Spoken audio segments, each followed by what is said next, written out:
ایک شادی شدہ جوڑے کے گھر کے سامنے نئے پڑوسی آئے۔ ان کی کھڑکی سے نئے پڑوسیوں کا گھر صاف دکھائی پڑتا تھا۔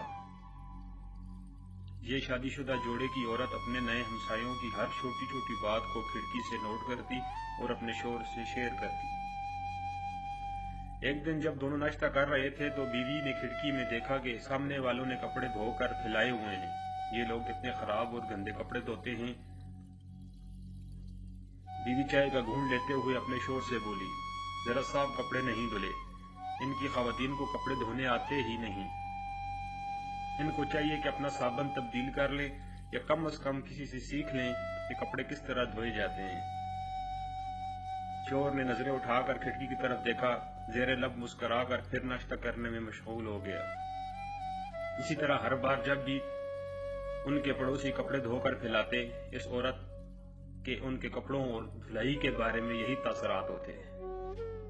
وہ ہمیشہ ہی اپنے شوہر کے سامنے اپنے خیالات کا اظہار کرتی کہ آج پھر ان لوگوں نے کپڑے اچھے نہیں دھوئے۔ دل چاہتا ہے خود جا کر ان کو بتاؤں کہ کس طرح یہ اپنے کپڑوں کی دھلائی بہتر کر سکتے ہیں۔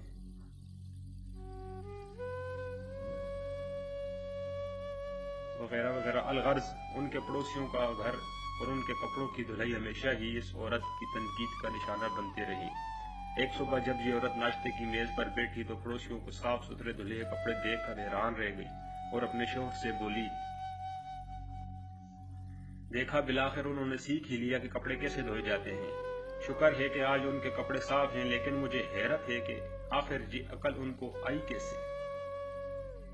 پھر شوہر کو مخاطب کرتے ہوئے بولی، شاید انہوں نے کپڑے دھونے کا طریقہ تبدیل کر لیا ہے یا پھر اپنا صابن تبدیل کر لیا ہے، اور چپ ہوتے ہی اپنے شوہر کی طرف جواب طلب نظروں سے دیکھنے لگی۔ شوہر جو کہ ناشتے میں مصروف تھا، بیوی کی باتیں سن کر مسکراتے ہوئے کھڑکی کی طرف اشارہ کرتے ہوئے بولا، بیگم، آج صبح میں جلدی اٹھ گیا تھا اور میں نے اس گھر سے بھری ہوئی کھڑکی کو اچھی طرح صاف کر دیا تھا جہاں سے تم سامنے والے کو دیکھتی تھی۔ بالکل ایسے ہی ہماری روزمرہ زندگی میں بھی ہوتا ہے۔